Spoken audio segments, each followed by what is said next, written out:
More cross. Yeah, I won't introduce anything because we haven't got time, so you just have to like it or lump it. There's no jokes, so sorry about that. You can laugh at my flares because they're a bit long. So this talk is called Laughter and Castration. In his short text, The Triumph of Religion, noticing the suffocating piety that was evoked by treating psychoanalysis too religiously, Lacan says, in order for psychoanalysis to have a future, it would have to devote itself to funny things. Hence, Lacan turned to comedy as a paradigm for psychoanalysis in his last teachings, as opposed to the good old Oedipal tragedy. So under the auspices of the new polytactics of comedy, I want to talk about what it means to be laughed at politically and how ridicule manifests itself in current right-wing discourse and what the fear of being laughed at, and why the fear of being laughed at can be one of the most dangerous phobias there is.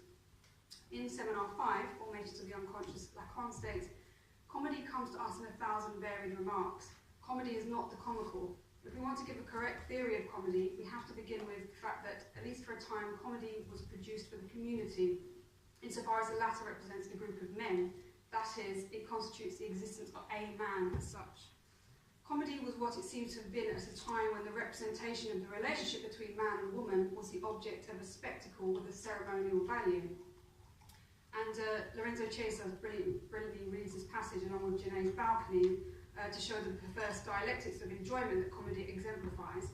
But we can also surmise that what Lacan is already getting at here is that there is a direct relationship between comedy and sexuation, such that I'll venture to say Lacan's famous non-existent sexual relation can also be expressed in another, perhaps more tangible formula that doesn't resort to set theory or algebra, in the form of that famous quote attributed to Margaret Atwood, "Men are afraid women will laugh at them, and women are afraid that men will kill them."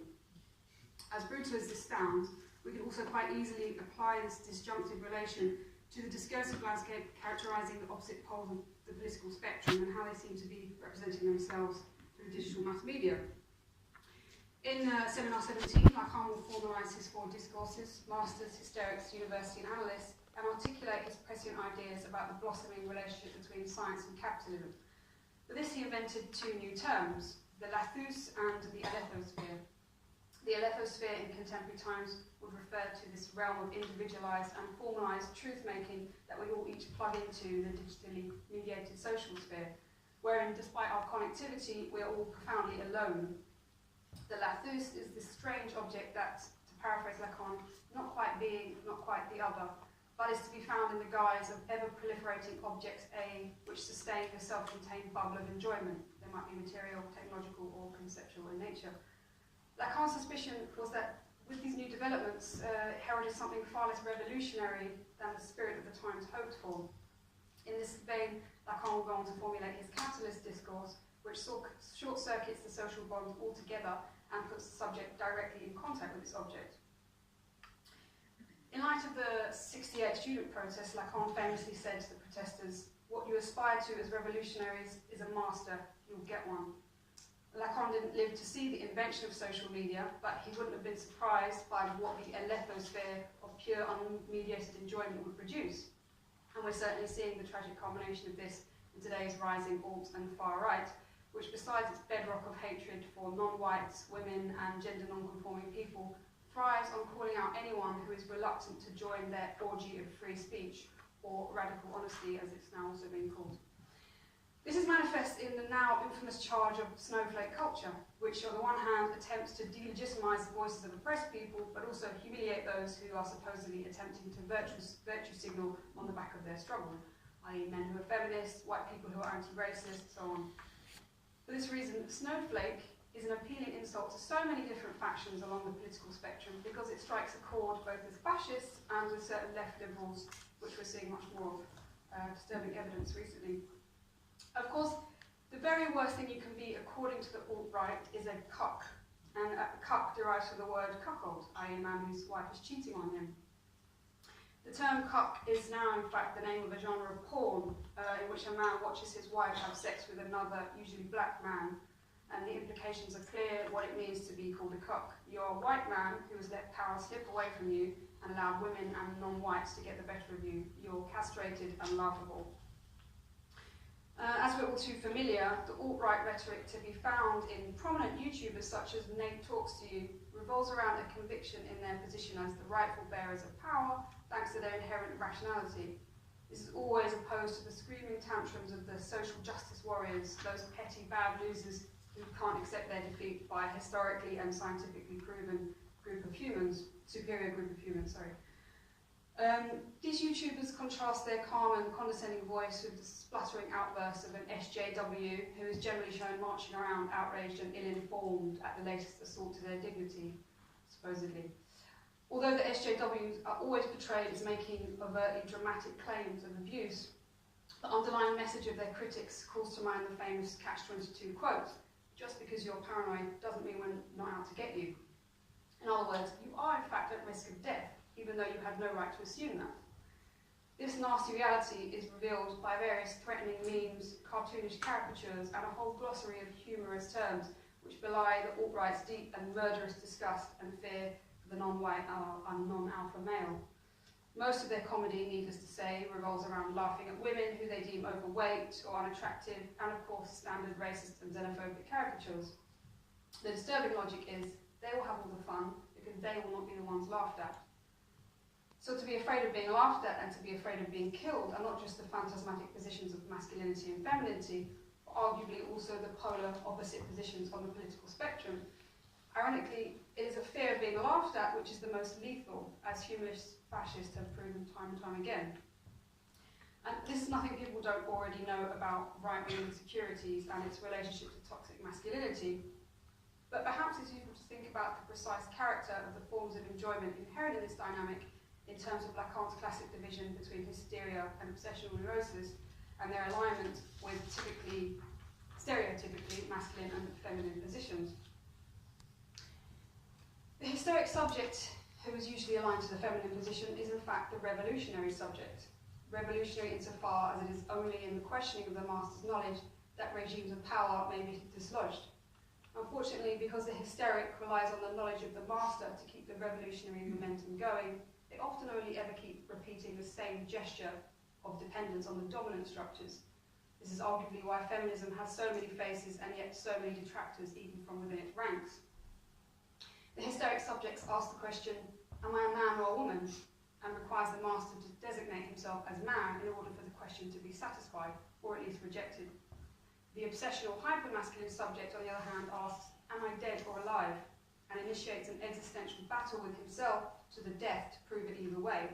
Needless to say, neither of these positions are resolvable nor complementary, but they are two responses to the non-existent sexual relation and two responses to a non-existent political one too.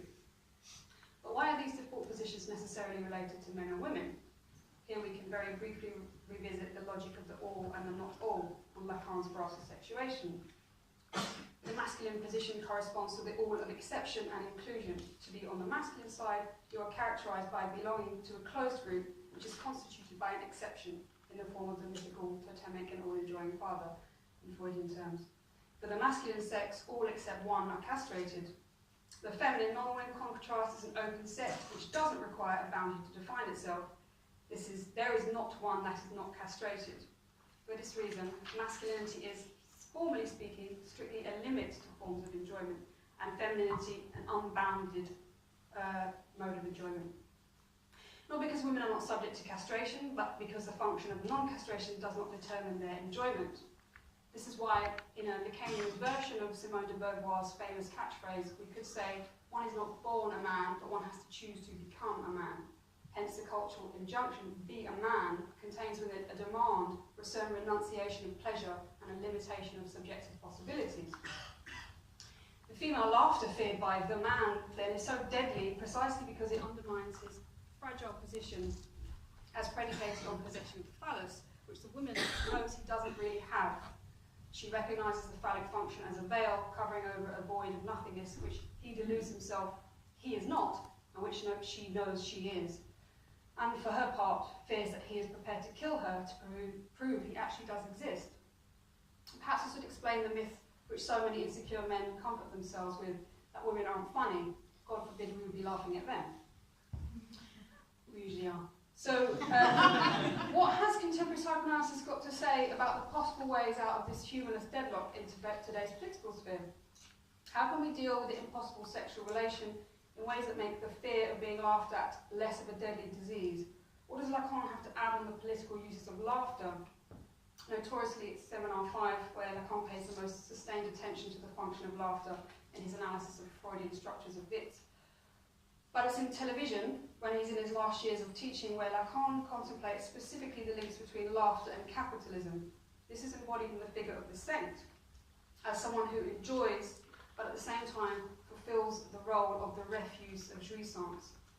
Lacan's ultimate saint is, of course, James Joyce, who he beatifies as his saint homme, which he equivocates, of course, to saint homme, and from whose study he will remodel his theory of psychosis into what is now referred to in the contemporary clinic as ordinary psychosis, predicated on generalized foreclosure. Why is this relevant to our discussion of right-wing rhetoric? Because for Lacan, the psychosis of Joyce presents him with a new model for approaching the subject, one which, amongst other things, does not need to resort to previous models of masculinity and femininity. Under capitalist discourse, we are all in danger of being too close to our object A. The point Lacan seems to be making is that, as Joyce proves, the position of the saint is not only available to the analyst, even though Lacan believes he himself never reached it, but the only position which has the radical potential to escape from the tyranny of capitalism. He says, the saint doesn't really see himself as righteous, which doesn't mean that he has no ethics. The problem for others is that you can't see where it leads him. I beat my brains against the hope that some like me can reappear, no doubt because I myself didn't manage to make it. The more saints, the more laughter, that's my principle, to wit, the way out of capitalist discourse, which will not constitute progress if it only happens for some, unquote. So it looks like Lacan was here advocating something pretty revolutionary, far from the apolitical self-indulgence that psychoanalysis is often accused of. The waning power of the master's discourse, Lacan argues, because of the waning power of the master's discourse, Lacan argues that capitalist discourse has to take the blame for the deluge of hatred tumbling around in the Aleppo Spheres, filled to bursting with enjoying bodies and their lethuses. So in short, capitalism not only makes most of us poor and angry, but worst of all, humorless. However, while we must all become saints, to return to Lacan's railing against the religiosity of psychoanalysis in The Triumph of Religion and his proposed remedy to turn to funny things, it's interesting that in his very last word, his letter of dissolution marking the closure of his school, Lacan again makes reference to the obstinacy of religion and its tendency to slip in undetected into all discourses that aim at meaning. This is a long quote, sorry. My école would be an institution, the effect of a consolidated group at the expense of the discursive effect expected from an experiment when it is Freudian. One knows what price was paid for Freud having permitted the psychoanalytic group to win out over discourse, becoming a church. The International, since such is its name, is no more than a symptom of what Freud expected of it, but it's not what weighs in the balance. It's the church, the true one, which supports Marxism insofar as it gives to the church a new blood of renewed meaning. Why not psychoanalysis when it veers toward meaning? I'm not saying that vain banter. I'm not saying out of vain banter. The stability of religion stems from the fact that meaning is always religious. Whence my obstinacy on the path of mathemes, which doesn't stop a thing, but bears witness to what would be needed to bring the analyst to the heel of his function. If I persevere, it is because the experiment completed calls for a compensatory counter-experiment. Unquote. It would seem that the gesture Lacan is forced to make at the end of his teaching after the years of hubristic formalism have been abandoned in his later seminars is one of a resigned self-deprecation. In a bid not to sink back into the intoxication of meaningfulness that Lacan tries so hard to avoid with his mathematization, Lacan warns against falling prey to the religious mysticism of the signifier, and there is nothing so violently opposed to religion as humour. In other words, the laughter of the saint, which Lacan talks of in Seminar 23, was perhaps the counter-experiment he is calling for. If we can't escape the obstinate God and the unconscious, at least we can laugh